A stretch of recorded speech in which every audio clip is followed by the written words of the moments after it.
We are live. WeatherBrains 482. It's the pre-show, ladies and gentlemen, for April 20th, 2015. So as you're going live, Yes. we've just confirmed that Facebook is actually snuffing out government employees.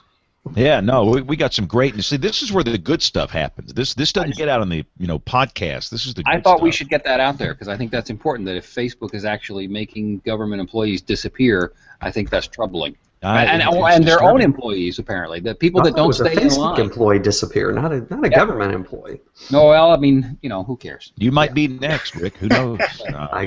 I always say, why let the facts get in the way of a good story? Exactly. We got to get somebody from Facebook on this show.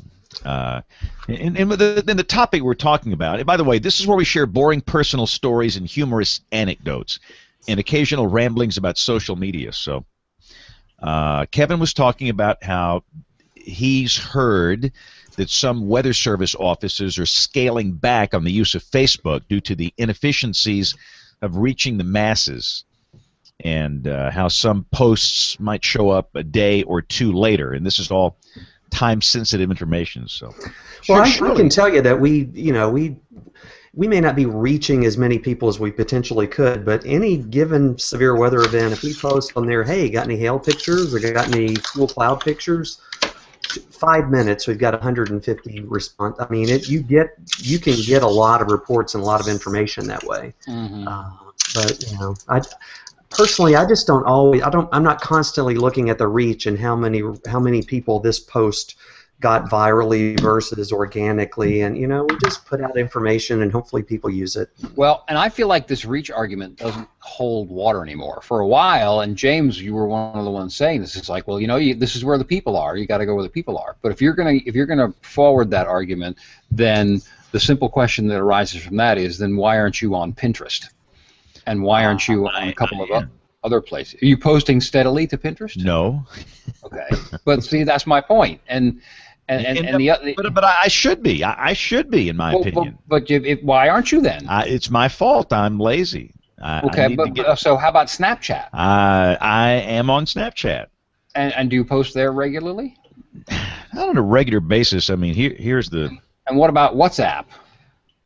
No, I don't have. See, but there's a gajillion people on WhatsApp. But are you on Yo? No. That's the great. This is the greatest one ever. All it does is say yo. It doesn't do anything but say yo. Is there a severe yo? I don't know, but I've got the earthquake yo. Or a yo. Every time there is a major earthquake, like I think it's magnitude 5 or greater, I get yo'd. So you've tossed your focus. Hello, focus. But still, I mean, you get my point. No, I do. Yeah, and so I don't think that argument holds water anymore. Now the argument of you get data from it, you get people sending you pictures and stuff. Yeah. I do get that, but I also have seen evidence that suggests that if we were to try and take control of that we could pretty effectively do that. Things like storm pins. That's what that storm pins guy was working on, and I've seen. Ultimately, what they want to do is communicate with you. And secondarily to that, they want to have the idea that their picture is going to get on TV, or if you're going to retweet it or something like that.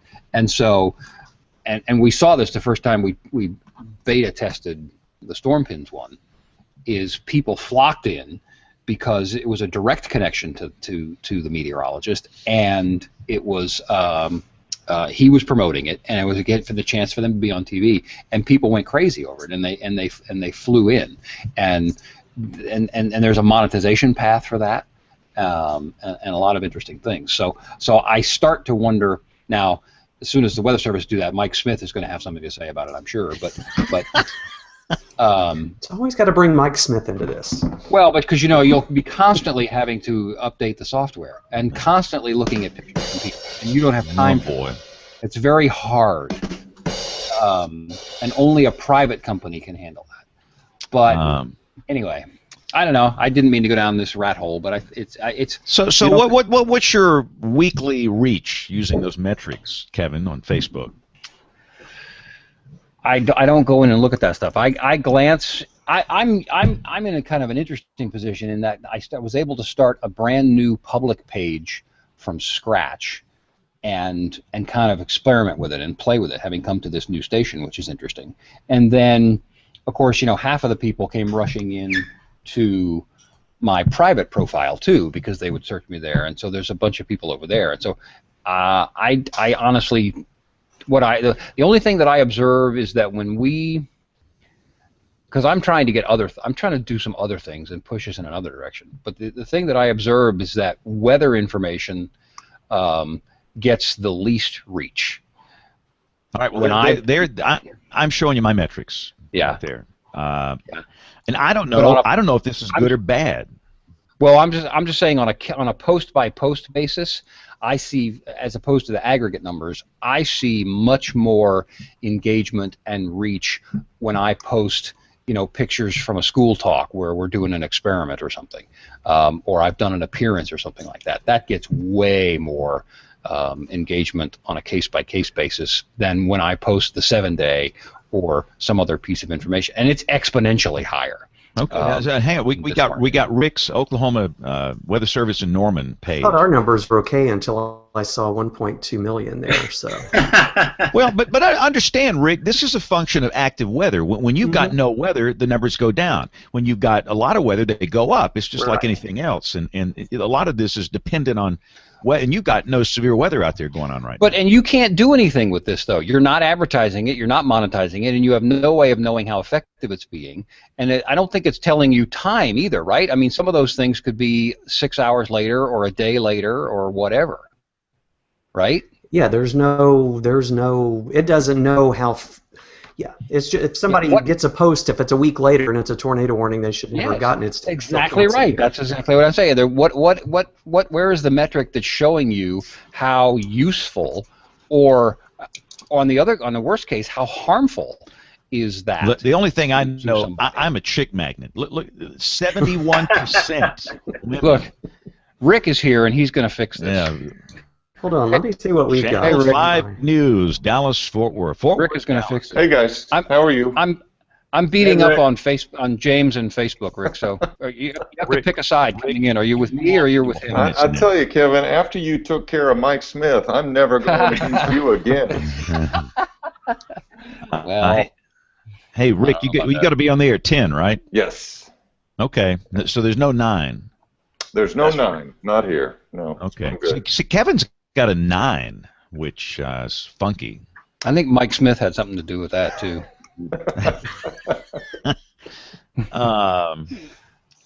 No, this is great. I feel like I'm talking with Harold Taft's ghost or something here. I can't tell you, Rick, the number of people who have mentioned Harold Taft to me since I've been here. It's really something. How the ripple continues. Oh yeah, people will still mention him to me. Yeah. Especially the people that have been here a long time. Yes. He had the ultimate respect. People really enjoyed what he had to say. And it's not that he was necessarily just the sweetest, nicest guy. He was the most credible, and I think that's what drew people to him. Right. All right. So let's start the show here. Bill, are you here? Bill Murray? Yes. Can you hear me, James? Yeah. I just want to be sure we're all here. You might not be on the right mic, Bill. Oh, sorry. Thank you, Kevin. I don't know. I'm not sure. Welcome to our cable television viewers. Right. It is 30 minutes after the hour. We're about to start here. Nate, all of our East Coast panelists have had severe weather, so this just might be the great Southern guys here. So let's get this thing started. Here we go. Let's record track number 1. I've got a new version of Audio Hijack Pro. I've had it for like 2 months. I haven't touched it. At some point I'll look at it. All right, here we go in 5, 4, 3, 2, 1. WeatherBrains! Hey, let's talk weather. Time to gather around this lovely, well-polished digital mahogany table to talk weather. This is James. This is WeatherBrains, episode number 482. For the 20th of April, we are in the core of the spring tornado season. For many people listening, and I think up front, I need to apologize, Kevin. You need to do that every week. I know. I'm about to say anybody that listens to this show, they deserve an apology. But what is it for this time? Well, some guy was very critical of the show. Remember that little message that? So this guy hates the show, which is fine. Look, that's fine, But one of the points was good. We had a very significant tornado event in Illinois, and we didn't say a word about it. And that's not good. That's just not right. And this is not really a topical show in that, many people listen to the show weeks after we record them, and it's kind of hard to do current. This is not This Week in Weather. And having said that, I do have that domain name, thisweekinweather.com. I always thought that one day we would launch a show about actually what's happening in weather, like Leo does This Week in Tech. Yeah. In fact, I sent Leo a note asking him if he was interested in a partnership for This Week in Weather, and he didn't write me back, and it hurt my feelings. But this show, but we do try and hit on these things, and we had a very significant tornado event, and we didn't say a word, and I think it's out of sight, out of mind. Everybody on the show is on the East Coast or in the southern states. We really don't have anybody in the Midwest, and I think that's part of the problem, and we just blew past that. So when we do the Weather Roundup, we are going to look back on that event. So that's my apology of the week. Well, we talked about the guy in the car, James. I mean, is that? No. So, Kevin, what are you going to apologize for this week? Well, I think David Black and I approached several people in the Midwest and the western part of the country, and they all said not just no, but hell no, we're not coming on that program. And so I think that's what happened. No, I'm good. I'm full of my wife's lasagna, and so I'm fat and happy and ready to have a good program that I'll have to leave as usual in 5 or 10 minutes to go do my night. Yeah, we've got a big time guest from a big market on here. We don't want to keep this man waiting, so we're going to bring in Rick in just a second. And I should also say as a disclosure up front, and I think Bill Murray has the same problem. I slept 90 minutes last night. Wow. Me too. And this is an example of how times are changing. I was not at this TV station. I was not at my weather office doing television. I was in my home office doing, Kevin, social media all night during a marginal thunderstorm event. Yes. Severe thunderstorm warnings, but I mean, you're bombarded with these questions via whatever platform, Twitter or Facebook or whatever. And my position is this: if they come to me asking me questions, I should be honored. They could come to a lot of different people in this market, but they came to me, and that's an honor. And I feel like I should answer them if I can, and I try and answer all these questions and post information. And so I stayed up. I remember going to sleep. It was like 3:30, and I get up at 4:52. So I might be really cranky by the time. No, that's my job. Oh yeah. I'm just curious what this marginal severe weather event you speak of is. It seems like we used to have those here, but there is no marginal severe weather event. So, right. James, if you had a designated question engine where people could get to you through that, would you? Well, Alex Lindsay doesn't answer my emails. It's just like they all hurt my feelings. No, David Morris and I have talked to him. We just have other things. We're in it. We have an account, and we can go play with that thing. But would you incorporate it into your existing workflow, meaning adding more, or would you drive people away from social to that particular platform? I need to look at it. I'm the kind of guy that's got to play with something. It's just a thing where people can ask you questions. I just have to play with it. And the problem is, here's the thing, like, some TV stations say, we're going to do a live chat with our meteorologist. If you have questions about the severe weather, join with meteorologist Joe Blow on, fox87.com, and they do it for 30 minutes. Well, I do it 24 hours a day. I mean, my chat never stops. And so, do you drive them to something like that and do a limited time chat, or do you make yourself available all the time? Via whatever platform, and there's no right answer and there's no wrong answer, and we're all feeling our way in the dark.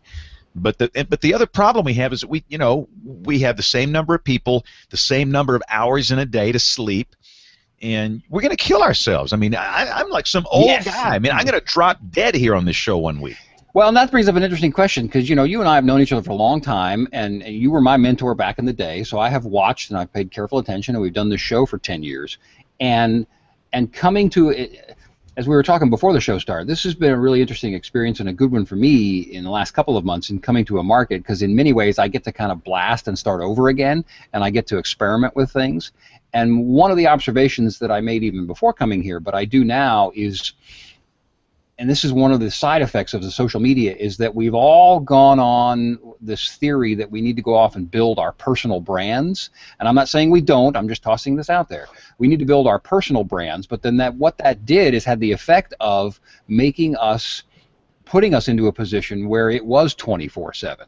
And what the TV stations seemed to kind of allow that, and we kind of allowed it, but we at the television stations, are, other than the National Weather Service, are the only ones that can really have a small staff of people that can cover 24/7 as a staff, as opposed to one guy, right? Yep.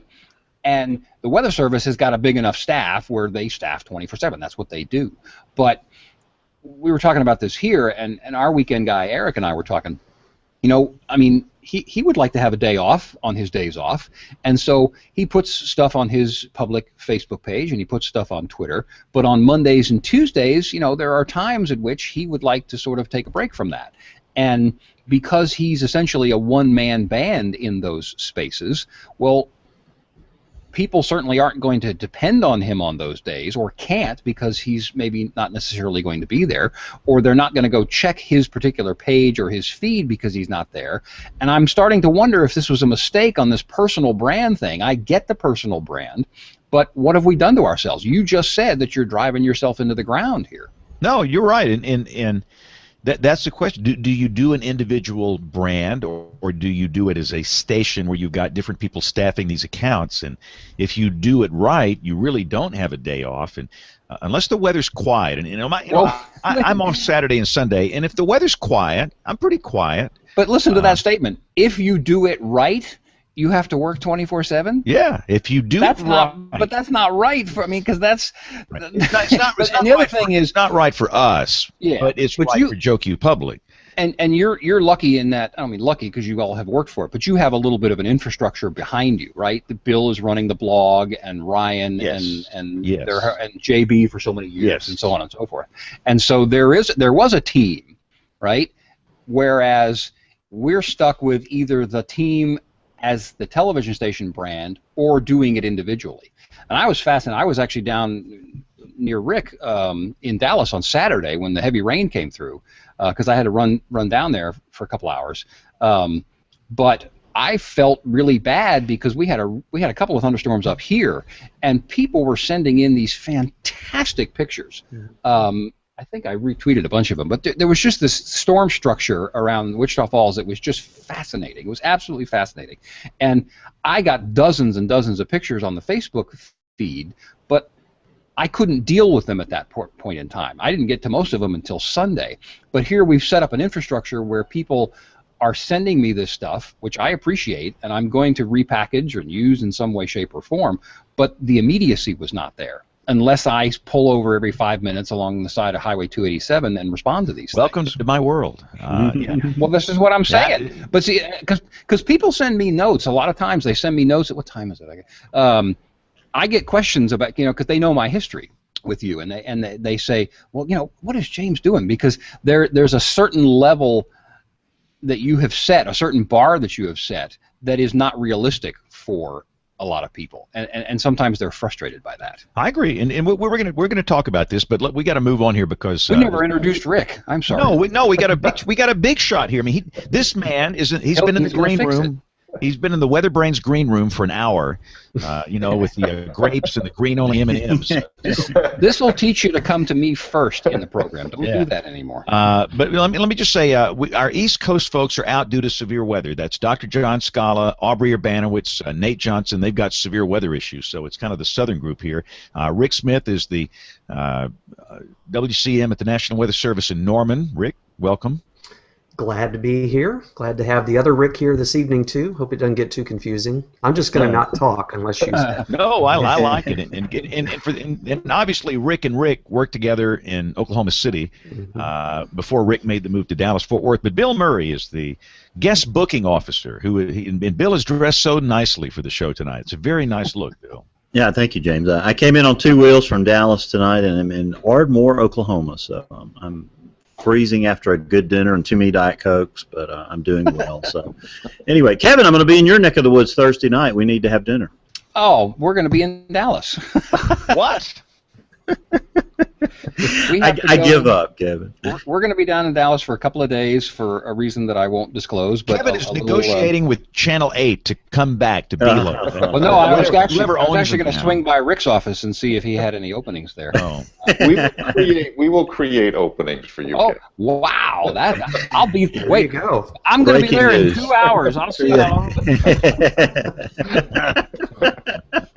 Yeah, that's it for Kevin. And we needed him tonight because we got a special assignment from the director of the National Weather Service. But tonight's guest WeatherBrain is a graduate of the University of Nebraska in 25th year of broadcast meteorology. Started right out of college with AccuWeather.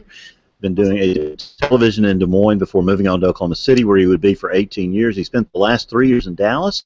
Rick Mitchell, welcome to the show tonight. Thank you. Appreciate it. A frequent viewer, but this is my first time. I'm excited and honored.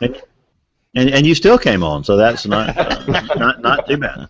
I have a James Spann story that I have to tell because he's not going to remember this, but it was probably 10 years ago that I stumbled on onto his weather video, and I wanted to emulate it, and so I thought I'm going to call this guy, and I didn't know James, I didn't really know of him, but I liked the idea. And somehow I got his number, and I called the station, and I got transferred back to the Weather Center. And he answers the phone, but he doesn't say hello. He holds the phone up and lets me hear that he is speaking to a group of students, and then he hangs up. That's happened to all of us dozens of times, Rick. Yeah. I did manage to get a hold of him and pick his brain, and I thought, I'm going to do this video thing, and I did it for a year. But just once a day, and I loved it, but I thought, how does James do this at a minimum of twice a day, plus the blog, plus everything else? And then I just, and I knew he gets up at 4:52 or 4:58 or whatever, and I thought, I can't do this. I'm not James Spann. And so I stopped trying, and I'm okay with that.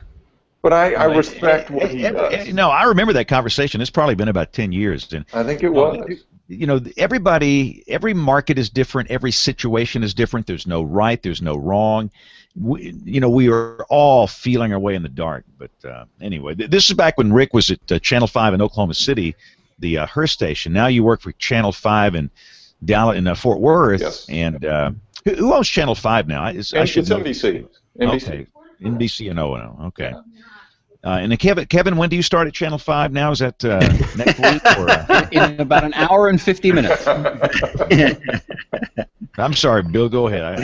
No, absolutely. So Rick, take the audience back through your career a little bit and catch everyone up to speed. Most of us know, but bring everyone up to speed.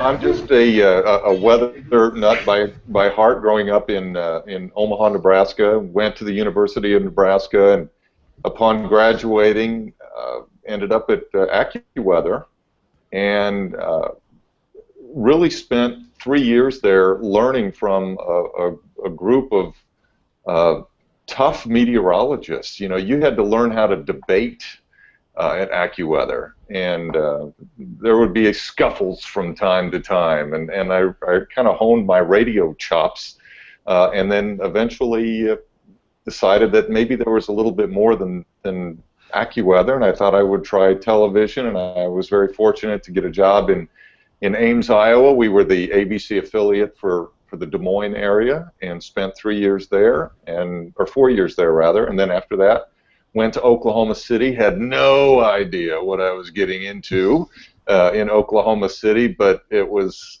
a wonderful experience. And then after the 18 years, this situation presented itself, and there weren't many places I would leave Oklahoma City for, but this opportunity was one of them. So ended up moving down here about 2.5 years ago, and I love it.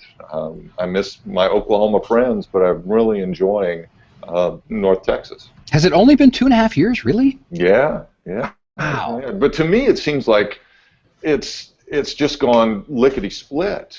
Well, that's interesting, because having been there and now having been gone from there for some time, it seems to me like it was much longer. So you were able to plant yourself, I think, effectively and with some credibility, because I would have guessed much longer.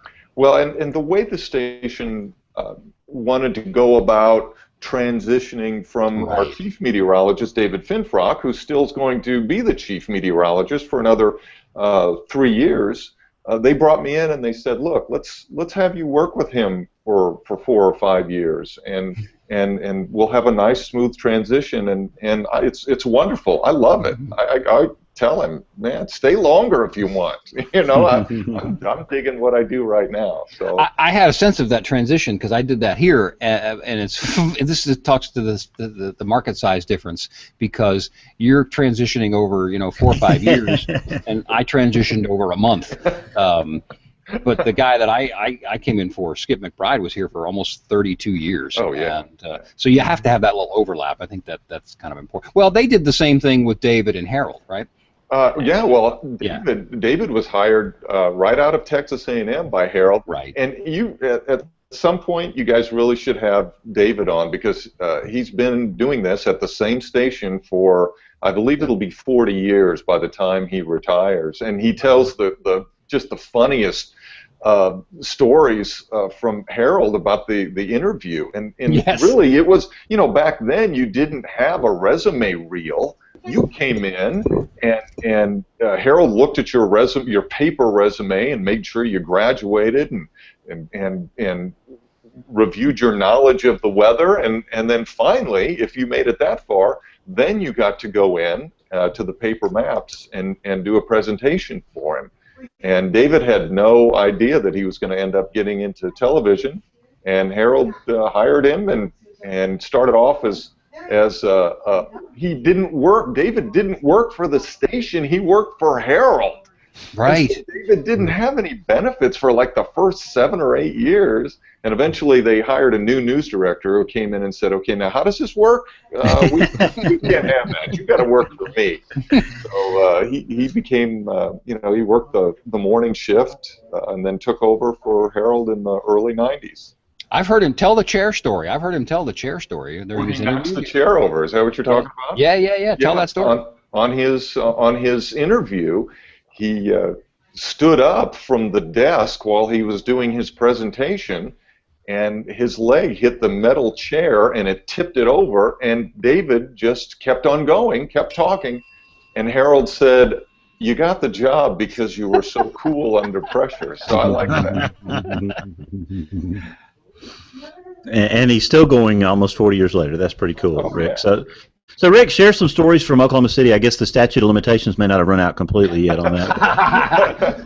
There's probably a couple of good ones you can share that might not get you prosecuted. I don't know. I always respected the people I worked with. It's just it's a market on steroids. It's funny because over the years we would swap out news directors, and the new news directors, the interview candidates, would come in and they would look at me and they'd say, "Oh yeah, where I am right now, weather's a big deal." And I just remember thinking, no, it's not. You have no clue what you are getting into. And I used to, when I would interview even meteorologists to be on my staff, I would tell them every bad thing that I could think of. And I told him, I said, "Listen, I'm really trying to talk you out of taking this job, because if I do that and you're still interested, knowing what you're getting into, then we might be serious, because you're going to tell them, look, I'm going to blow out your vacations, I'm going to blow out your days off. If you are on vacation, there's a good chance I'm going to call you back from one of them. You're going to get little sleep. Sometimes we're going to be on the air 6-7 hours at a time." And there's a very high bar that is set. And so that's usually how I would conduct my interviews. And if the people were still like, "Yes, this is where I want to be," then we proceeded. But it takes a special, you know, Rick knows this. It just takes a special type of person to work in the Oklahoma City market, and you know, God love the ones that have been there for as long as they have, because it's not an easy place to work. Yeah, special is one word for it, I think. You have to be dedicated. You have to be. You have to be, you know, just very driven, and you have to know that in your zest for covering the weather, for covering the big events, there's going to be times where people are going to hate your bloody guts, and you have to look beyond that, because then there are those times where it's a big life-threatening event, and what you do makes a difference, and you're adored. I mean, you truly are. It's wonderful in that respect. But then there's those other days that are not so easy. Rick, this is not a quantifiable question, but how much of a factor? Because I actually went back and listened to the Mike Morgan program just a couple of weeks ago that we did some months ago. Right. And I wasn't there for that one. But how much of a factor is the competitive race between the television stations for ratings in the market? Does that make sense as a question? It's a very intense race. There's no denying it. And you know, I don't think I'm going to break anyone's heart to say that, you know, when I was there, you know, KOCO was in third place. You know, Gary was number one. Mike and K4 was a solid number 2, and we were trailing them, and we trailed them for a long time. We gained ground as we went on, because we got more aggressive. That's how you win that market, is you have to be aggressive. And I'm not saying you make stuff up. I'm not saying you take a 50-mile-an-hour wind and make it a 90-mile-an-hour wind. You have to be aggressive in giving information, because that's what research shows that the viewers want. And yes, you will be bombarded with phone calls. Get off my screen. Nobody cares about this. Wrong. Wrong. Look at the numbers. I mean, it happened here, even in Dallas-Fort Worth the other night. That's the Saturday night you were, Kevin was here. We had a line of severe storms, and you know, we went on at 7:15 with a tornado warning and stayed on until 9. Well, we were covering an NHL game, and oh my gosh, it was Armageddon in the newsroom. And I kept telling them, it's hockey. It's hockey. Don't worry about it. And sure enough, the ratings come out, and our ratings were really high during the coverage. And as soon as our coverage ended at 9 o'clock, those ratings went right back down to being normal hockey ratings. And that's not to disrespect the hockey fans. I love playoff hockey, but you know, this you know, the Stars weren't playing, and this was a big line of storms, but that's, you just have to steel yourself away from the barbs, but you have to be aggressive. And if you're not aggressive, we weren't aggressive when I first got to KOCO, because I didn't know how to cover the weather. And it took a couple of different news directors. Finally, one of them came in that had worked in the Oklahoma City market for a good 10 years, and she came over from another station, and she said, you guys are doing this wrong. We got to do it this way. And once we started doing it her way, and that was super aggressive, that's when we started gaining some ground. Well, Rick, you know, I can tell you that there was a lot of people that were sad when you left, and shocked and surprised to go, and they miss your calm style, and you were aggressive, but you were calmly aggressive, and you did it in a controlled manner. And I think a lot of people still talk about that and miss it. And you probably I still see people tweeting you every once in a while about Oklahoma weather. It seems like, well, to a lot of people, you're still here. I appreciate that. I had to chuckle, Rick. You know, a couple weeks ago when the Moore situation occurred, I did get some people on Facebook and on Twitter saying, oh, you know, if you were still here, that wouldn't have happened. And I thought, oh, it still would have happened. You know, you have to be in the right mindset. But, yeah. You know, I appreciate that. I look at the weather as let's face it, many times it doesn't need to be exaggerated. It's scary enough just without, getting people all riled up. Right. I think it just comes down to people, the different meteorologists have different personalities. I honestly don't believe anyone sits there and says, okay, I'm going to rev this up to get us good ratings. They don't need to do that. Just report the weather and the viewers will be there. But my personality is one of being calm, and that's what I had to overcome. I had to really, because I am a laid-back person, I had to force myself to be more aggressive, and that wasn't easy. But over time, I learned how to do that. And then once you get going down that road, it's really hard to change.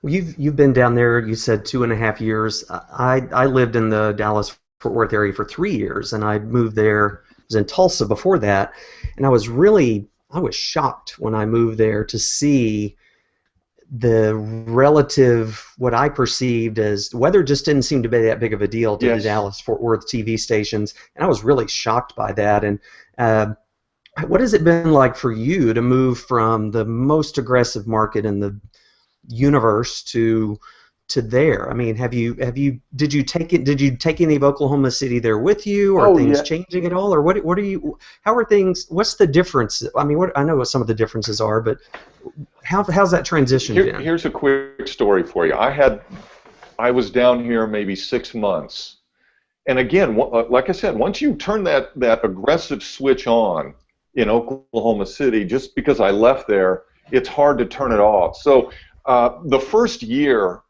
I was down here, my family was still living in Oklahoma City, so I would commute. I would go home on Friday night after the newscast and drive the 3 hours to Oklahoma City and spend the weekend with them, and then I would come back down Monday morning at 6 in the morning, leave at 6 in the morning. So one weekend there was the potential, this was in the winter, but there was the potential for thunderstorms.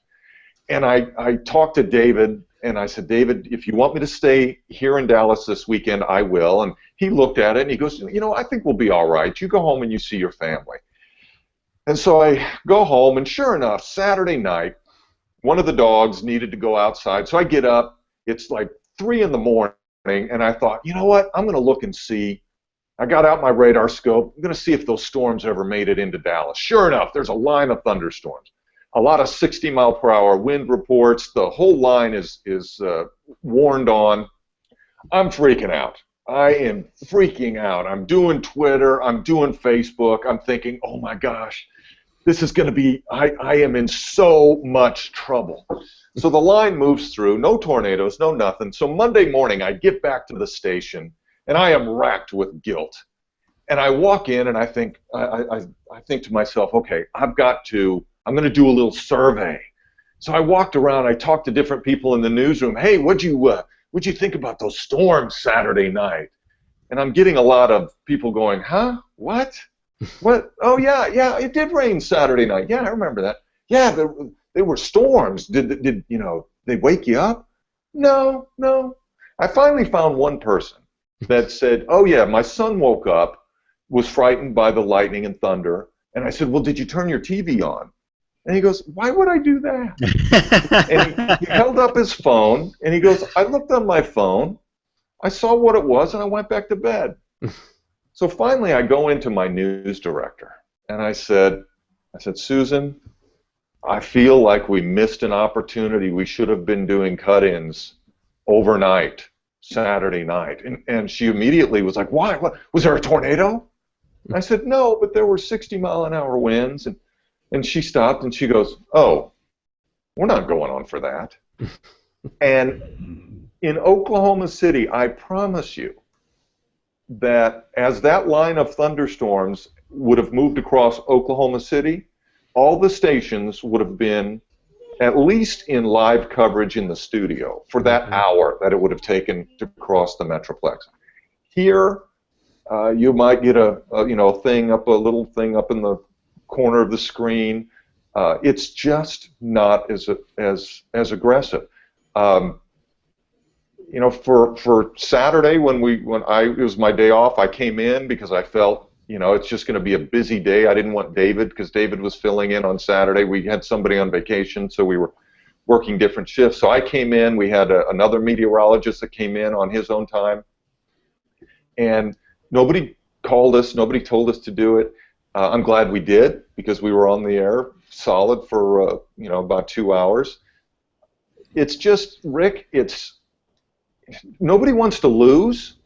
Nobody wants to lose, but the investment in time and training and preparation and repetition is not the same as it is in Oklahoma City. That's what it is. It's training the producers to know that, oh my goodness, we're definitely leading with weather, and we're definitely doing this as soon as bad weather hits. It's not as if the stations down here don't know how to do it. I wasn't sure. When I first got here, I thought, oh boy, you know, this is Dallas. There's no way they're going to cover severe weather very well. Actually, I was surprised. They've done a really nice job. Everyone knows where to go, what to do in terms of our station. But it's still it's scaled back, Rick, from what you're used to. Well, maybe it's just because I kind of followed you down there and paid attention and watched some of the streams and stuff like that. It seems like it's gotten more coverage than when I was there. And this, you know, I left there in 2002, I guess it was, and I think it's gotten a little bit. It seems like it's gotten a little bit more. There's more people out. There's more, you know. There was actually helicopter video of tornadoes, and you know, it's nothing like here. There would have probably been a helicopter at 3 o'clock in the morning for those storms here if they got anything. But yeah, so it seems like it's picked up a little bit. It has, and there, you know, don't get me wrong. I don't want you to feel like, you know, we don't cover severe weather. We do. You know, my boss has a word if it's now I've lost the word. You know, basically, if it has a big impact, then we're covering it. Mm-hmm. And many times, afternoon thunderstorms and evening thunderstorms are huge because it just plays havoc with the traffic. And we do have the helicopter, and we do send them out for storms. What we don't do, Rick, is we don't do the equivalent of, hey, we're going to send crews out to Woodward. We don't do that. Yeah. You know, we will send a few guys on their own. We'll go out chasing on the western side of our viewing area, but it's not to the same intensity that it was in Oklahoma City, where you might have 10 army of crews. An army of people. Absolutely, yeah. Absolutely. Well, one more quick question. When did you leave here? You left, you said 2.5 years ago. You left before the May 2013. I did.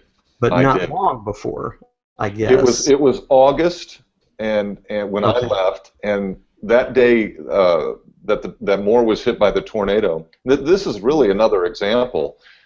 I went into my news director's office, and I apologized to her because I'm painting her in a not a good light with my stories. She's a wonderful woman, and I enjoy working for her. But I went into her knowing that Moore was going to be hit by this tornado because we had been monitoring the NBC helicopter feed in our newsroom. David and I, we couldn't get any work done. We're watching this thing, and it's like, oh, I can't believe this is happening again. This is unbelievable. And I went in to her office, and I said, Susan, we got to cut in now. We got to cut in. This is going to be the story of the nation.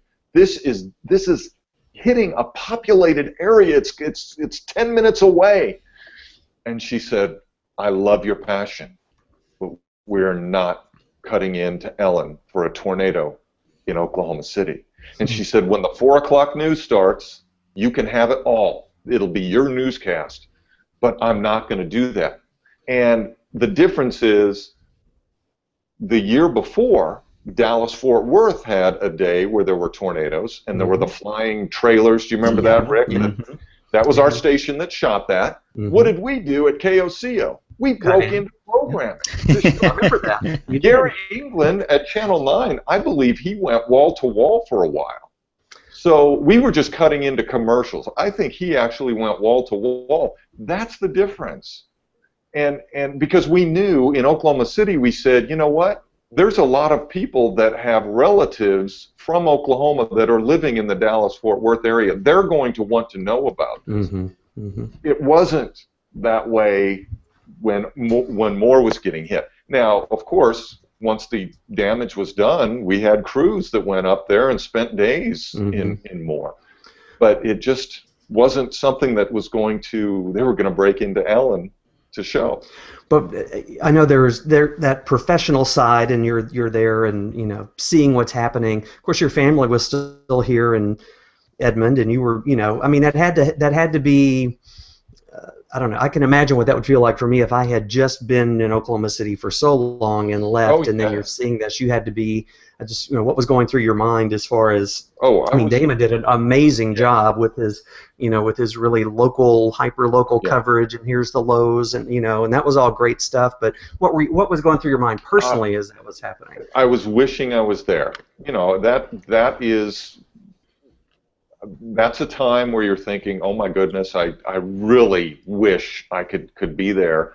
But I was watching the different stations and watching the coverage, and of course, as I said, we had K4's helicopter feed, and it was riveting. It was riveting. I felt bad for certainly the victims of the tornado. I felt bad for the people that cover that stuff, because it does take an emotional toll.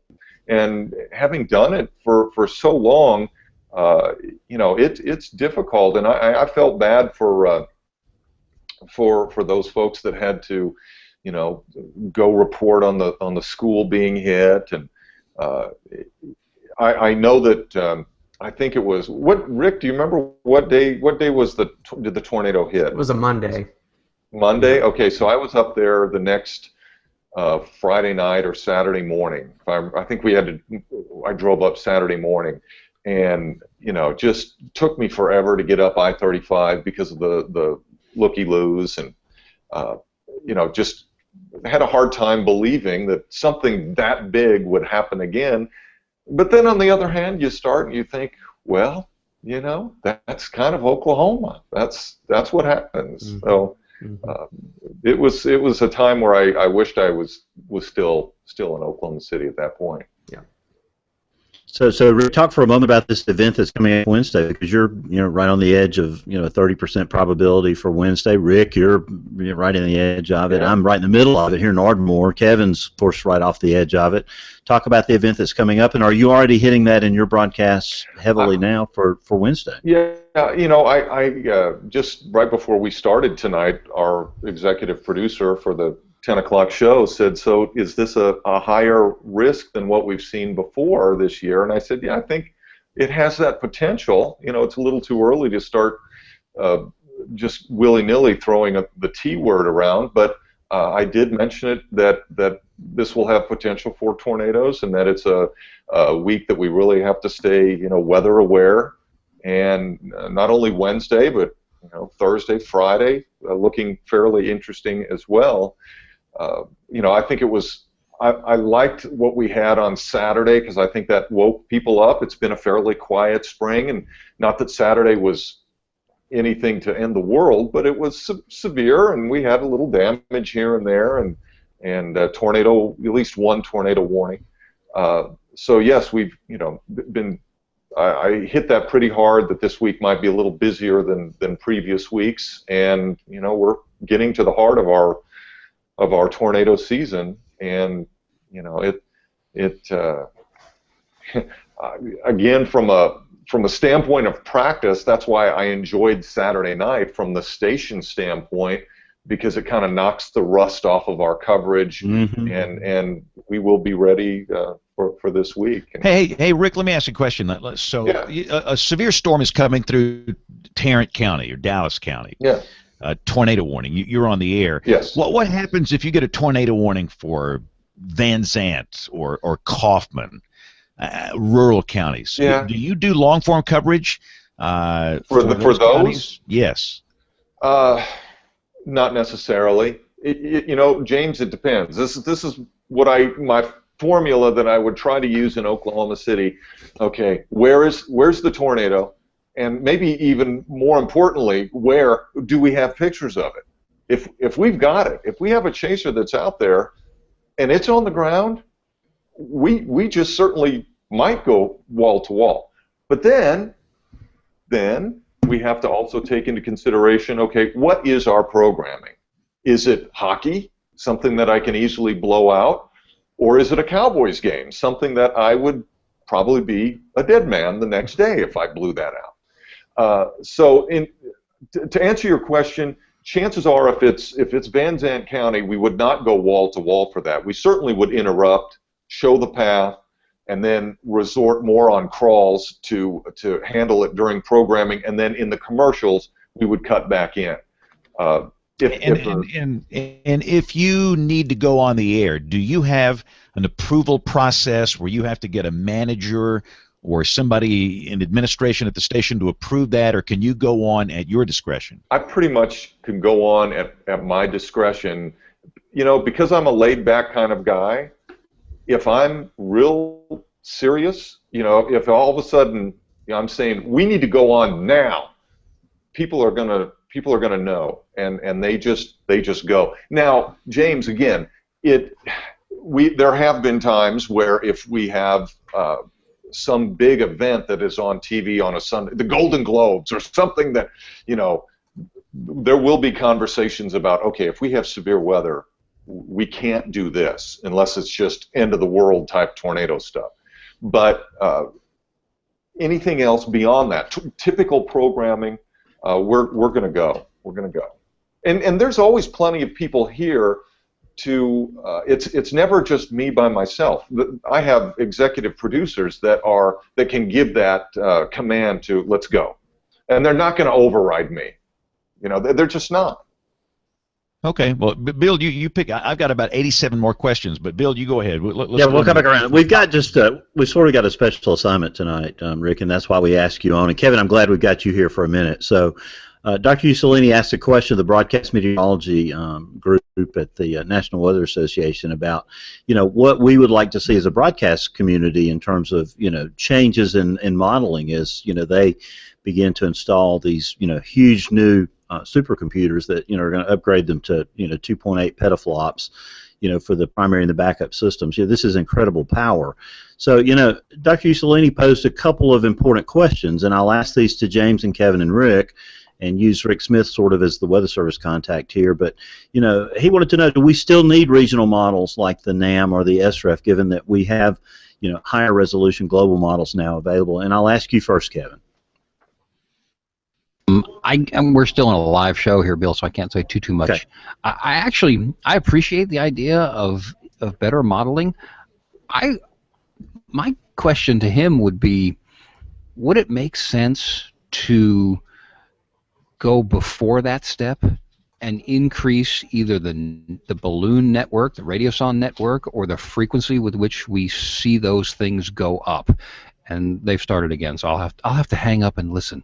That was a good point, Kevin. That was a very good point, the sampling issue, and I think that's a key component. Rick, you have anything to Rick?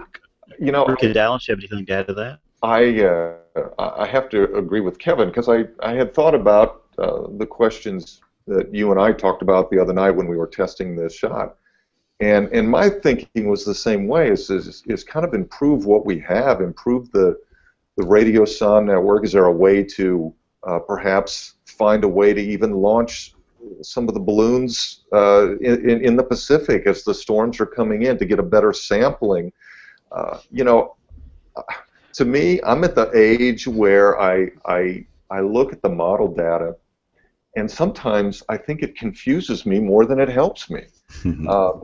Obviously, I would love to have the highest resolution models that we possibly can have, and it certainly beats the old days of the LFM and the NGM.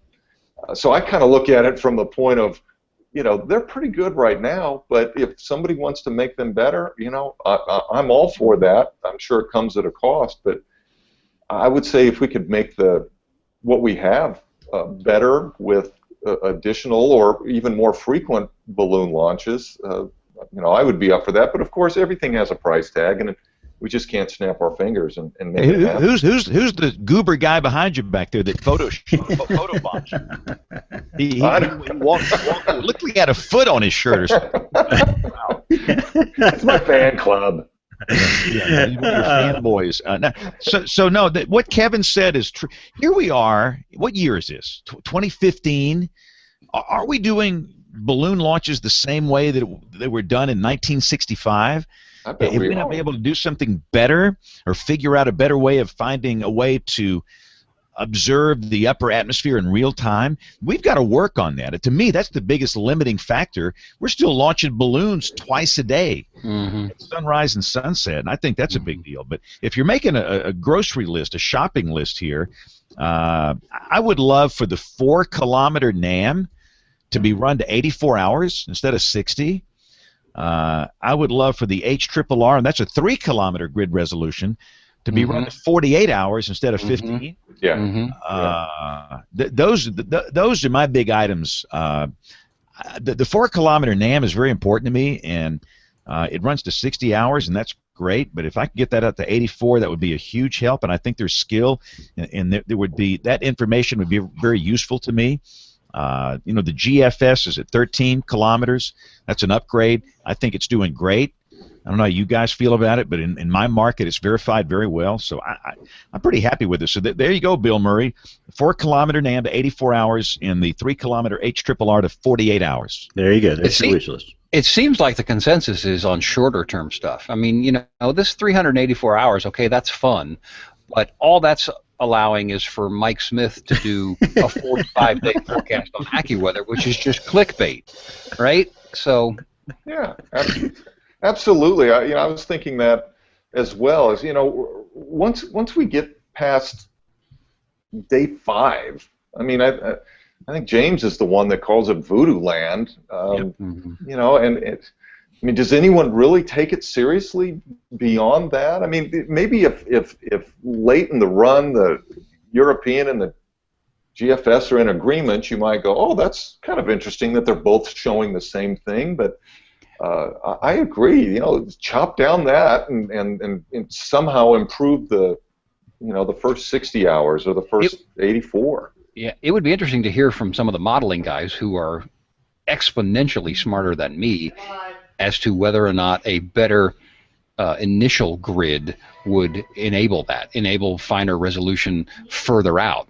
Because when people ask me, where does the forecast come from, I sometimes will use the analogy of a copy machine, right? You send up the balloons, and that's your initial thing, and then you take that and you put it into a copy machine, and it spits out a copy, but the copy is a little bit fuzzier than the original. And then you take that copy and you put it in, and now you're getting fuzzier and fuzzier, and they kind of go, oh, and I don't know if that's a good analogy or not, but it seems like if we can make the original and the first couple of copies better, I would think that would help in the long term. Well, the initialization, yeah, absolutely. And so many of the models are initialized off of the GFS, from what I understand, the American models. If you improve that initialization, then I'm assuming that the product beyond that would be better as well.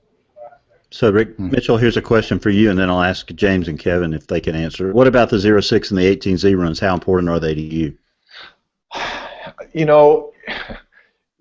When they're important is when they agree with my forecast. If I base my forecast for 5, 6, and 10, if I based a lot of that on the 12Z models, and then the 18Z comes out and it also is in agreement, then I like it. It gives me that extra confidence. Okay, we're okay. It's when it disagrees, shows something completely different. It makes me think, okay, am I off base here? What's going on?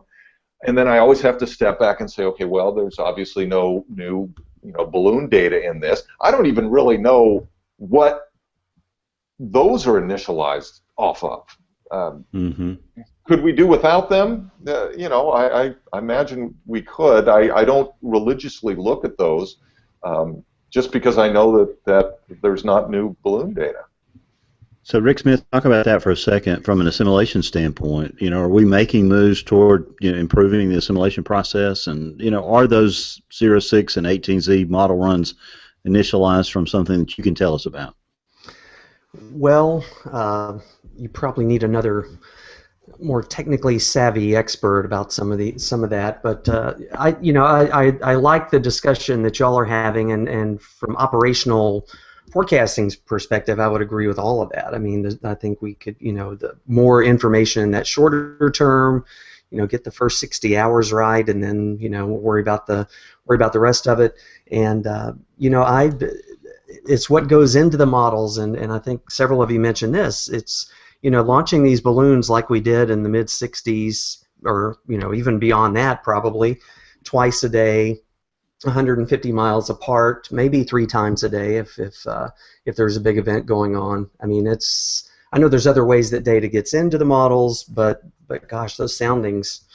If you had a wish list and could wave a magic wand, I think we'd have a lot more of those a lot more frequently. So James, weigh in on the 0618Z issue. No, I don't want them to go away. I mean, I don't think we should be taking away what we have. Those are helpful to me. And, of course, with the mesoscale models, like the HRRR, that's run every hour. I assume you're talking about the global models, right. The GFS. No, look, I use those, and we're cranking out products and services all day long. The world of being on TV, a couple times at night, that's just gone. So no, they're all important. I know there's no new upper air data, but sometimes if you get a big event, you get a bunch of these 18Z launches, then you've got new data. So no, leave them. They're good. All right. Before you leave, talk about anything you'd like to see, the message you'd like to see. But Bill's bandwidth is fading. Who is he talking to? All right, Rick, can you hear me now? Oh, Rick Mitchell. Yes, what I would like to see, my wish list. Well, I mean, just what we've covered. I would like to see, as James said, some of these higher resolution models that go out farther in time. There's times where I look at the HRRR and am very impressed with it, and then there's other times where I'm not so much impressed. But to go out more than what is it, 15 hours, 12 hours, or whatever 15. It is, I think would be helpful.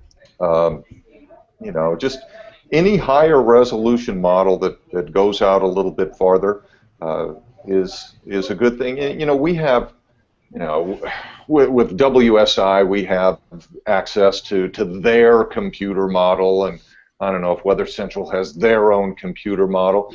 They are very helpful. They can be, but they can also lead you to destruction if you follow them religiously. So anything that would improve those products. That would be on my wish list. Specifically, not sure, but just something that is going to make my life easier and not overwhelm me is priority.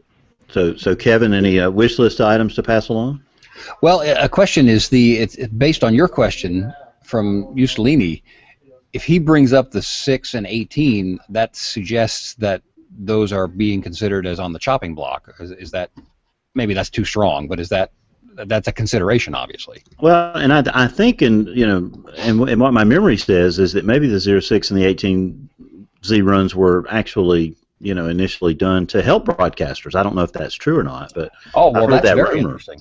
Yeah, that's very interesting, because to me, and James's point, number one, James's point about not about taking stuff his way is a little bit of a bummer. I got to go do the weather, but. Well, I can't complete that thought. I'll be back.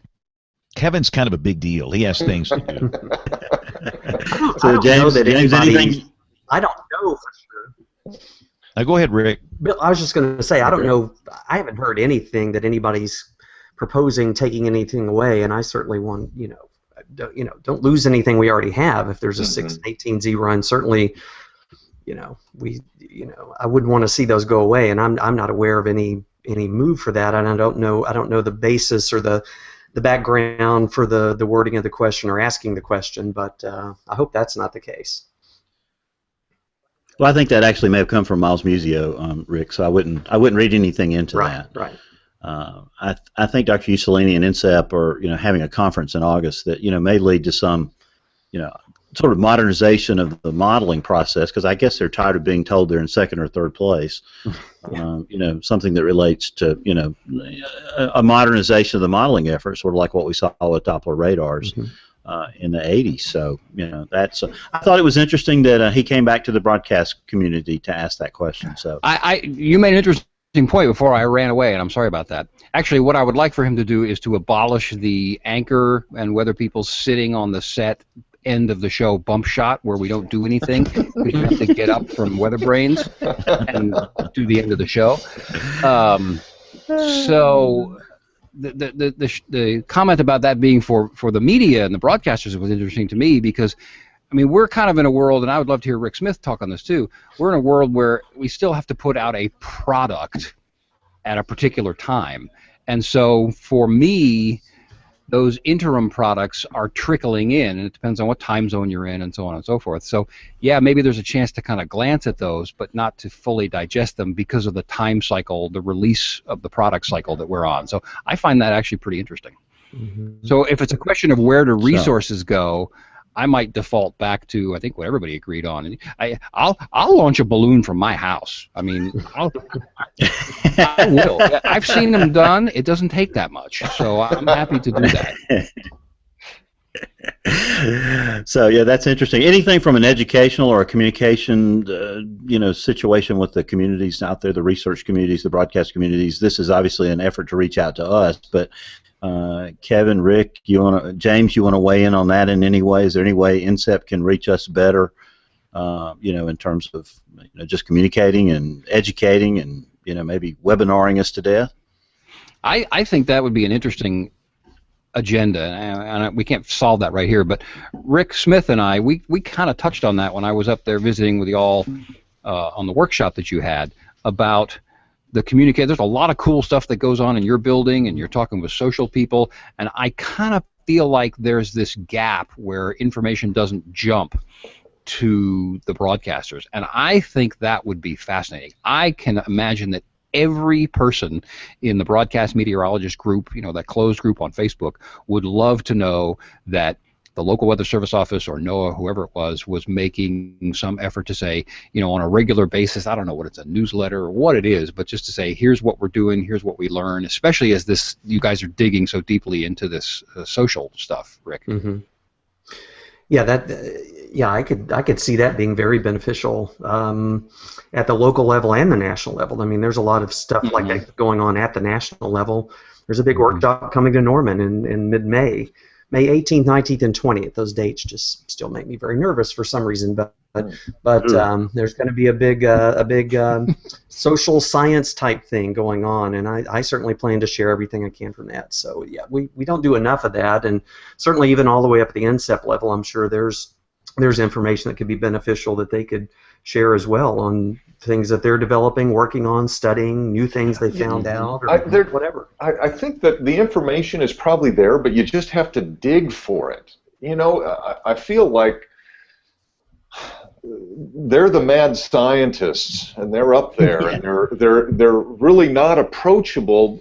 But if you go to the NCEP website, and you might be able to dig up some information. Oh, look what they're planning on doing. Like when they upgraded the GFS, that was information flowed, and like, oh, that's going to be nice, that's cool. But it just seems like it has to be something huge for that information to find its way to little old, broadcasters like us. Well, I'm sorry, go ahead. No, I was just going to say it would be nice if there was more of a free flow of that information, even if it wasn't earth-shattering, such as hey, we're going to take the GFS down to 1 kilometer or something like that. Right. I think a little more nuggetized approach to me would be interesting, because I get a moment to digest a little nugget here and there, and I go, oh, that's helpful, or maybe I don't need that, or whatever it is. But like Rick said, there's this a big thing comes out, or you got to go dig for it, and there oftentimes just isn't the time for that, because James has us posting to Facebook every 20 seconds, trying to keep up, and so there is that pressure. Because I'm looking at that here. We're looking at the workflow here, and I mean, companies are going to come down in a couple of minutes with a new content management system that says, okay, here's how you post to the Apple Watch, right? And you can't just keep you can only put so much stuff into a 24-hour bag. And so we need to go back and look at the workflow and say, well, let's be more efficient about this and how we push the stuff out. But back to the original question, it seems to me like a little more nuggetized, here's little things of, and certainly if you want to dig deeper, you can. Here's how you do so. But that I would appreciate that. So Rick, does EMC have a Twitter account? That sounds like a golden opportunity. No, look, when Marshall Shepard was the president of the AMS, and he's a very active guy on Twitter, I felt like he was accessible. Yes. He's there. He answers questions. And if they could have a presence somehow like that, I think that would break down this barrier, where they're not the wizard behind the curtain that you can't approach. I think that would help everybody. It's like National Weather Service chat. When that thing started, it broke down a lot of barriers because we didn't know each other, and not that, I guess it would be best to do face-to-face all the time, but still, we get to know each other, and it's like we're on a team, and we can communicate. So, yeah, I think if they just stepped up their presence, maybe with Twitter or something, where we could just access and ask questions, and maybe they could respond, it would be marvelous. So that's a good deal. All right, well, I'm watching my clock here. We got a lot of people. We have to be out on time tonight because we all have to leave by the top of the hour here. So, Rick, before you go, a couple of quick questions. First off, tell me how you get along with the other weather guys at the other channels out there. Dan and Delkus and all these guys. You guys get along, or is it like Oklahoma City where there's kind of this fighting stuff going on? I think it's much more.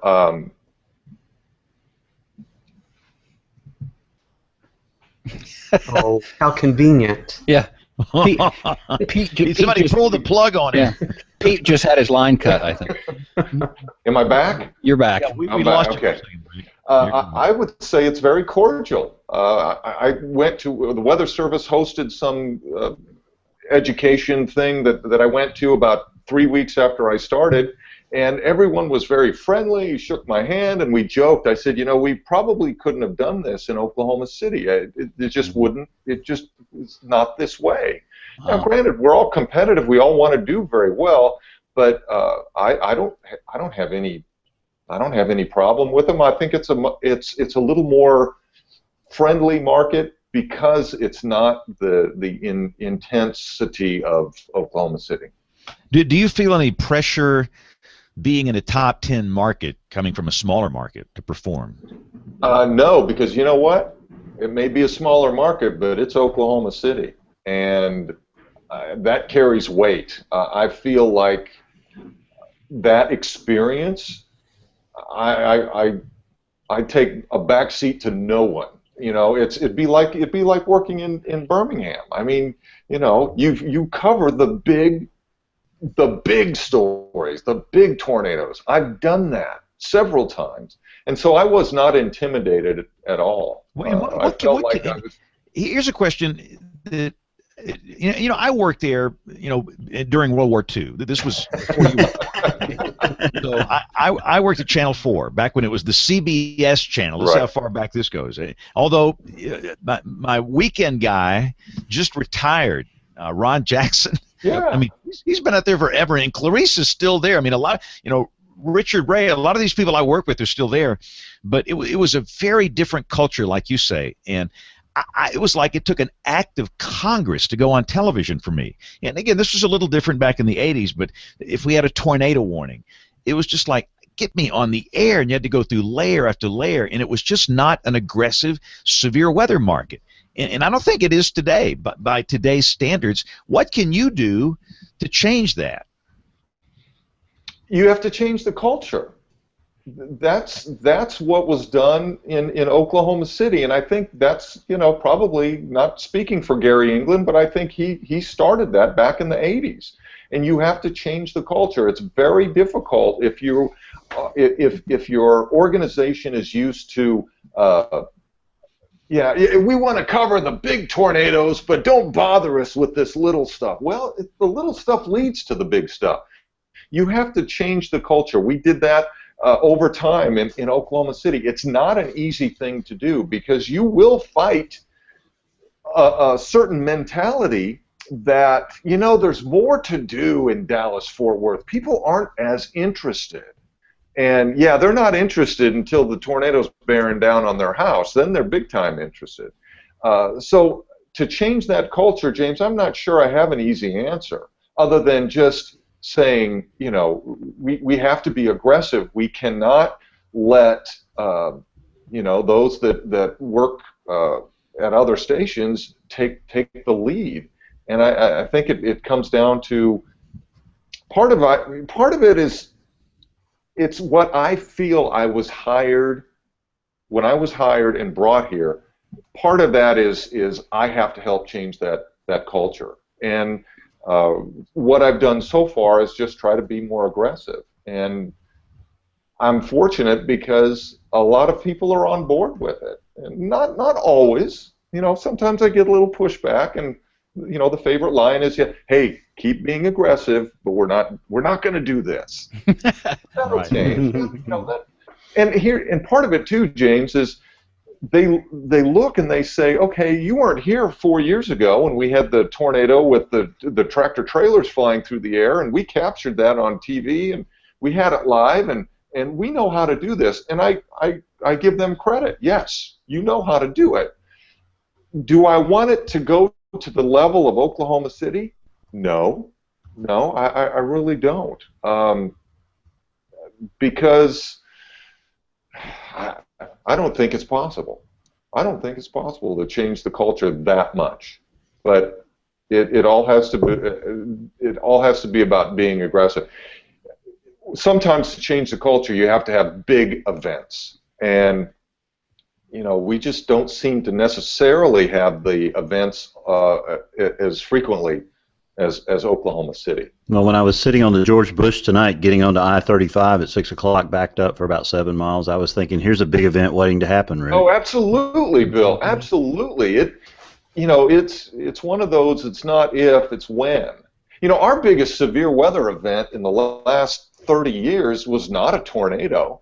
Mm-hmm. It was the Mayfest hailstorm and flood, killed 20-some people. So yeah, I mean, things can happen, and I feel comfortable that we would cover it very well. I guess I'm most concerned about the small events that just start to mushroom and grow. Those are the ones that we probably are not as aggressive. A couple of thunderstorms, probably not going to be that big of a deal. Do we need the helicopter? No, not really. You know, those are the ones that worry me the most. Hey, and I know you got to go. One more question. I like to ask all TV people this. So somebody comes up to you and says, why in the world should I wait until the 10 o'clock news to watch you when I can take my doodad and get the weather anytime I want? Why should I watch anybody on television? How would you respond to that? You know, I've been listening to you talk about that for 10 years. You know, I don't have a good answer. Sometimes I think, why are you scheduling time? I think it's out of habit. You know what? I spend time. We make recordings that can be played on the phones that people can see anytime. I tweet out my 7-day. I put my 7-day on Facebook. There are so many ways they can get it. I'm a little baffled as to why they do schedule time to watch, and I think it's habit for a lot of these people, and that habit is slowly eroding away. You know, the kids aren't necessarily doing it. I don't have a good answer for you, James, other than, you know, I would tell them, hey, just keep doing it for another 15 years or so, and then once I retire, you can stop. Yeah, we're flying this in the ground. All right, so, and Rick, for anybody that wants to follow you on Twitter, plug away. Plug whatever you want to plug. Go. Okay, on Twitter, it's Rick Mitchell WX, so Rick Mitchell Weather. And then the Facebook, just go to NBC DFW, and you'll find my Facebook page. I'm not multi platform like you, James, but I do try to tweet every day. It's part of my morning routine. You know, on my days off, especially if there's weather going on, sometimes my wife will look at me hunkered down in my office and she'll say, "Why don't you just go to work? That way you can get a comp day for all this time spending away." I do like it. You know, it's my passion. If it wasn't my job, it would be my hobby. But I'm not on the social level that you are. But boy, I certainly respect what you've done and just kind of look at it in awe. And one more question. We like to ask all of our TV guests this. Is that your real hair? This is it, baby. Yes. This is. I mean, look at that. I'm fortunate. You know, it's got to be the genes. My brother, who is 8 years older, is thinning in the back. So maybe that's a fate that awaits me. But hey, you know, in this day and age, not having hair is, I mean, there's some good-looking bald men out there. Show title. We got a show title. Wow. All right. Well, Rick, thanks. I know when you got to go, you just take off because we're at 60 minutes before airtime. But we've got to take a quick break. We've got Professor Peters. We have Tony Rice on the Astronomy Report. We'll come back with Weather Roundup, Picks of the Week, and much more as WeatherBrains rolls along. WeatherBrains 101 with Professor Peters. Last week I spoke about the huge impact the launch of the first polar orbiting weather satellite had on the weather enterprise. In looking through more history, I ran across another milestone, so I thought we'd make it into a brief quiz. There have been many events and inventions that have helped to further the understanding of weather, all of them collectively providing much better knowledge and understanding of our atmosphere. So what early invention do you think really started the ball rolling? Well, I know there will be lots of answers for you to choose from, too many, in fact, to make this a multiple-choice question. Probably one of the earliest milestones for the weather community was, believe it or not, the telegraph. Yes, that's right, the telegraph. Weather observations and basic meteorological instrumentation had been in place for nearly 100 years when, in 1849, the Smithsonian Institution began supplying weather instruments to telegraph companies, essentially establishing the first extensive network of weather observations from which weather maps could be drawn. The ability to observe and display simultaneously observed weather data through the use of the telegraph quickly led to initial efforts to the next logical advancement, the forecasting of weather. However, the ability to observe and forecast weather over much of the country required considerable structure and organization. So just 20 years later, in 1870, a joint congressional resolution requiring the Secretary of War to, quote, provide for taking meteorological observations at military stations in the interior of the continent and at other points in the states and territories, and for giving notice on the northern lakes and on the seacoast by magnetic telegraph and marine signals of the approach and force of storms, end quote, was introduced. With this law, a new National Weather Service was born within the U.S. Army Signal Service's Division of Telegrams and reports for the benefit of commerce. And probably none of this could have come about if it were not for that telegraph. Got a weather question? Drop an email to question@weatherbrains.com. Looking beyond the atmosphere, here's Tony Rice with your Astronomy Outlook. Last week, SpaceX made a third attempt to land the first stage of their Falcon 9 rocket. Falcon survived atmospheric re-entry, slowed down, and successfully oriented itself for landing. The lattice-like fins, which act like fletching on an arrow, along with gimbaling engines, successfully stabilized the rocket, putting it on a direct course for the uncrewed autonomous spaceport drone ship, which was several hundred miles off the coast of Jacksonville, Florida. In the end, they got close, but landed with a little too much lateral force, tipping the rocket over. The next landing attempt will come with Dragon's next resupply mission, currently scheduled for June 19th. Also last week, United Launch Alliance, a joint venture between Boeing and Lockheed Martin, unveiled their next-generation rocket system. ULA has its own ideas about how to lower cost of launches by reusing the most expensive part, the first stage, specifically the main engines. ULA's plan will jettison the aft thruster structure containing the main engines after the first stage is spent. An inflatable heat shield will then deploy, slowing it down below the speed of sound, and a series of parachutes will then further slow the descent in preparation for capture in midair by a helicopter. Yes, midair capture by a helicopter. may sound like science fiction, but it's been done successfully many times in the past. In the 1960s, before digital images were beamed back to Earth, reconnaissance satellites of the Corona program returned images in film canisters. The atmosphere helped slow the canisters down before parachutes brought them under control sufficiently for an aircraft to snatch them out from midair with a loop of rope strung with hooks and hurry them back for processing. Elsewhere in the sky this week, the Lyrid meteor shower also peaks the night of April 22nd into the next morning. Best viewing will be from a dark location after midnight once the first quarter moon is set. Meteors will appear to radiate from the constellation Lyra, but can appear anywhere in the sky. This is an average-sized shower, one that usually produces about 20 meteors per hour under optimal conditions. That's your astronomy outlook. Follow me at RTP Hokie for more spacey stuff like this. When the weather ball is red, warmer weather is ahead. When the weather ball is white, colder weather is in sight. When the weather ball is green, no change in the weather is foreseen. When colors blink by night or day, precipitation's on the way. We're doing the show April 20th, and again, we did not really touch on it last week, but the Illinois tornado outbreak of April 10th certainly was a big story. We had an EF4, and Rick Smith, correct me if I'm wrong, that was an EF4, I think, the rating. Yes, that's correct. Came through Rochelle and Fairdale. I believe the death toll was 2. The length of the path was about 20 miles, and the tornado about a half-mile wide. And again, Rick, in fact, Rick's got a graphic up there, and it looks like that this was pretty early in the season for our friends up there in early April. Yeah, this was one of the earlier violent tornadoes. Well, they're not that common anywhere, especially up there, but this is one of the earlier ones in that part of the country.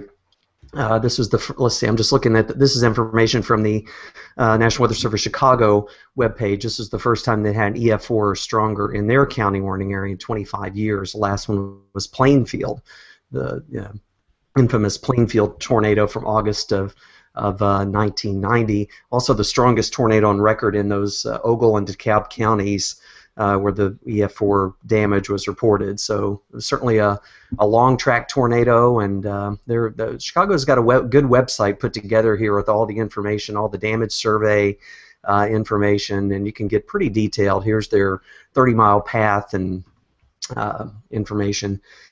Good warning services, things like watches and warnings were in effect, and certainly death toll could have been much higher. Looking at some of the damage, this was a significant event, and just incredible pictures and video of this tornado. It's very photogenic and just terrifying looking. And again, that was on April 10th, and since then, Rick, you've had some severe weather. You and Kevin and Rick, you guys have had some active weather here lately. We've had a little bit. We had severe weather this past last Thursday. We had a weak tornado out in far western Oklahoma. Luckily, didn't hit anything, but it crossed Interstate 40 and luckily out over open country. That's the only good place for them. And looks like we may have had another little weak tornado this past Saturday up in northwest Oklahoma. That was more of an unusual type of situation, not a classic supercell or anything. But yeah, it's been much more active this year. And Kevin had some. I don't know if Kevin, if you're going to show any of those, but some of those cloud pictures that we were seeing those Saturday evening from Wichita Falls were just amazing. Yeah, they were great. A lot of good stuff, and I was giving James trouble earlier for getting stuff via social media, but there's a lot of good stuff on my Kevin Saley KFDX public-facing page. We got some on Twitter, a bunch that I retweeted as well, and really just photogenic storms. They weren't that bad, and we've had a couple of events that I've actually been kind of grateful for because they've just been really tiny events, and this sounds silly to say, but I'm grateful for them in that it's given me a chance to get a little comfortable with our equipment here and just the region, because having come from Dallas-Fort Worth, I don't know all the tiny little small towns yet, so it's given me a chance to sort of learn to track a little better, as opposed to having big EF5 tornadoes screaming through, and so I'm kind of grateful for that, although we just send them up to Rick from here. Well, we're grateful for it too, and I think Rick mentioned this earlier. We're grateful for them in our office, and I think the community here needs small events like this, because I can tell you that people are more on edge in this area about tornadoes and severe weather than they have ever been. Much worse than last year. And I think we need to show people what a normal spring is like and gain some perspective back here that every event is not going to be May 20th, and we just need to have some normal springtime thunderstorms and let people see that, it's all going to be okay. So. Wow, that's an interesting perspective. That's interesting. Yeah. So real quick, and again, Aubrey is out, so we'll do the email segment next week. We've got a lot of email, but we'll get to that next week with Aubrey when she's back. But I thought we'd go picks of the week, and Bill Murray, you might have to close out the show here, you or Rick Smith, because you're going to lose Rick Mitchell and me here in just a second. But let's do picks of the week. This is anything weather-related, and I'm going to put Rick Mitchell on the spot for a pick of the week. This can be a website, anything weather-related. So since we got to go, you go. Well, let me go first. So I actually had a couple, and I think I was going to choose that article that was in. Yeah, that was good. Yeah, the one about how people access weather information. That was interesting. That's a very interesting read. What's the name of that website? I don't have in front of me. Yeah, we can't think of it, but they need. Yeah, it was that that website that you sent out. Yeah, but anyway, I'll put a link to that. How people get weather, and I think 25% they get it on the generic app on their phone, and it seems to be taking away from what we do, television weather. Very interesting read. I think it's truthful. So that's my pick of the week. I was going to pick the 1974 old tornado movie, The Day of the Killer Tornadoes. I'll pick that one next week. So, all right, Rick, I've given you 30 seconds. I've stalled. What's your pick of the week? I thought that the time lapse from Lubbock of the Amarillo. Oh, that was fantastic. Yeah, that was really sweet. To me, that was pretty cool. So that would being on the spot, I would choose that one. All right, Bill Murray, you take it away. I got to step next door here. Thank you, guys. Thanks, James. We appreciate it. Rick, thanks for being on the show tonight. We'll talk to you soon. Appreciate it. Rick. All right, Kevin, are you in for the rest of the show? I got like 2 minutes here, and I got to run away. All right. Good. All right, so Kevin, hit us with your pick of the week. Well, I was trying to find. I often default to this, and I can't find the one that I was going for, but the Boston.com, the Boston Globe. If you go to Boston.com/big picture, they often do they do these little segments, and it's a bunch of different topics. But they'll also often have some weather-related grouping, and I can't find the one that I saw the other day, but I'll just generically make it Boston.com/big picture.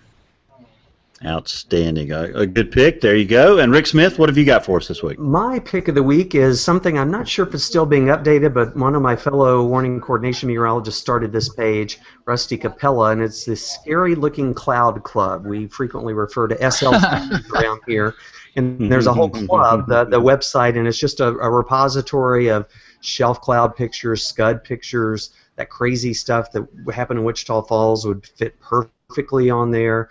And, we try to educate people every time there's storms coming in. There's going to be scary-looking clouds, but they're not dangerous. So it'll be up on the show notes, Scary-Looking Cloud Club, whole gallery of pictures of things that look bad and dangerous but aren't. And Rick, earlier and I wanted to say this to Rick before he got away, but you said that Rick was calmly aggressive, and I wondered if that was the same thing as passive-aggressive. I think it's a little different, but interesting. But no, so, I think it's different. Rick, my pick of the week is the analytics.usa.gov website, and it shows how many people are on government websites right now. And every time I've looked at it until tonight, it always was led by the National Weather Service, and I thought that was interesting. Tonight, it has been trumped by "Where's my refund?" with the IRS. So that makes sense. I found mine too for a while now. On the Boston one, this is a collection of record-breaking drought pictures from California, and wow. They always have stunning pictures. And we're in a stage 5 drought here in what's referred to as Texoma, the region around Wichita Falls. So that was particularly hitting home for me to see what's going on in California as well. Yeah, I'd never had a hotel that dug a well for irrigation. Oh, did they? Yeah, and that's something apparently that's going around, in some of our Oklahoma properties. Yeah, and that's happening here too. It's fascinating. There's a varying level on the water table, and they charge you by the foot, and so you can go down in some cases like 8 feet and hit water, and sometimes you have to go down 20 feet, and it costs you a heck of a lot more. Apparently, that water is somewhat brackish, and so people are using it for irrigation, and then they're finding that in some cases their plants don't like it. Yeah, and so, but it's interesting to see. There's right around the corner from my house. There's a couple of restaurants. There's a McDonald's and an IHOP on my way to work that have just dug a well in their backyard, and I assume that that's for irrigation. Yeah, exactly. So, Rick, how has Oklahoma fared in the last week in terms of the rainfall department? Done really good. Most of western Oklahoma, west central Oklahoma especially, has hit the jackpot. There's places out there that have gotten probably close to 9 or 10 inches of rain with multiple storms moving through. Southwest Oklahoma, there's still kind of a gap there from parts of southwest Oklahoma down into Kevin's neck of the woods. But I think Saturday you guys had some pretty decent rains there. But so about the western, well, a lot of the state of Oklahoma and some of the adjacent parts of North Texas have picked up some good rains. But we need many more events like that. Yeah, the watersheds for our main reservoirs that service the city have not done bad over the winter. They haven't done particularly well in these little scattered events. I got to run because they're starting the show. But Bill, I guess he's gone. No, I'm here. Oh, there you are. Oh, good. I would actually, and this will be a hang up and listen. But you said you have the hotel drilling for irrigation, and I would love a comment on the importance of that, because I assume that's for appearances, right? So you're in the hospitality business and somebody comes to the hotel and they don't want to see dry, cracked ground out front. So there's some cost to digging a well and maintaining that. And so is that a cosmetic thing, I guess is the question? Is it a necessity thing? But I'll have to listen to the show. But thanks for answering that. See you guys. I feel like a sports talk show host now. He'll hang up and listen. So, yeah, that's pretty good. Yeah, Kevin, it's kind of twofold. One, it is for first appearance's sake. No question about it. There are brand standards and things that relate to landscaping, and already you're taking steps to use, drought-resistant plants and things like that. But there's still a huge investment. And when you're in the sort of water restriction situations that, our hotels are in western Oklahoma and North Texas, then, absolutely, especially in a new hotel environment where, you open up in April or May and, then all of a sudden you get into the long, hot summer, and that original landscaping investment is pretty big. So, so it is a pretty big deal for sure. So, your thoughts on the severe weather situation on Wednesday and Thursday, Rick Smith? Well, we were looking at that today in the office, and Wednesday kind of has, there was one model solution that had the front along I-40. There was one that had the front along I-20. There's a big difference there, and that'll make all the difference in what goes on. I think there's some risk there somewhere, but exactly where that's going to line up. I think this week's pattern is one where we're really going to have to watch very carefully what goes on. What goes on the day before is going to make all the difference in the world. With Wednesday's setup will depend very much on what happens Tuesday and on down the line. If you believe the European model, Friday is the big day this week, and that really has the highest potential at the moment for being a significant day here in our area. But still a lot of time in between now and Friday. So we'll be, we enjoyed today, Monday, quite a quiet day in the office. I think it'll be busy pretty much the rest of the week, and for lots of meteorologists, broadcast and otherwise, across the central and southern plains. And Bill is coming and going and having some connectivity issues there, so Well, I'll tell you what, I don't know if Bill's going to be able to join us back up, so we'll go ahead and wind things down. We appreciate you joining us on WeatherBrains. WeatherBrains is recorded every Monday night at 8:30 p.m. Central Time, 9:30 Eastern. And you can catch the show live at live.bigbrainsmedia.com, and you can catch the show afterwards. And on iTunes and other podcast venues, you can go to BigBrains or WeatherBrains.com, and you can find the video, the podcast version, and kind of the complete show notes there, and all the picks of the week, and everything will be there. So, since we've kind of wound down, well, there comes Kevin back, but we'll, Bill, are you back?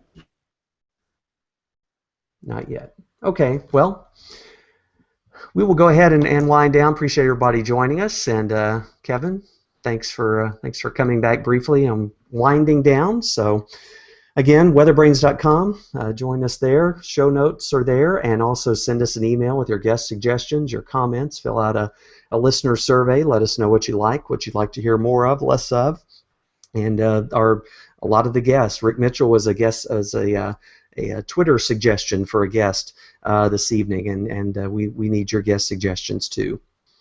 So, for now, that's it. I am not James Spann or John Scala or Nate Johnson or anybody else. I'm Rick Smith.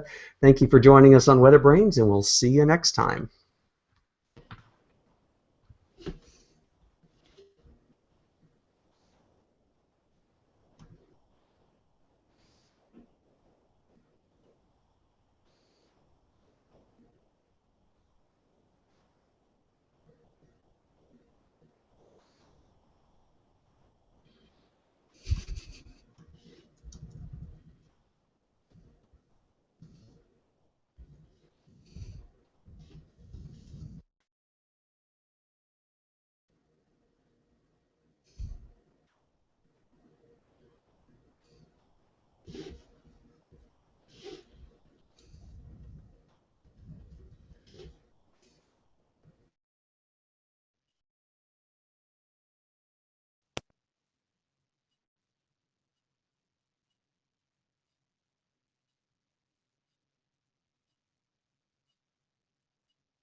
Monday nights it runs past 10 o'clock, so I have to abandon my host role.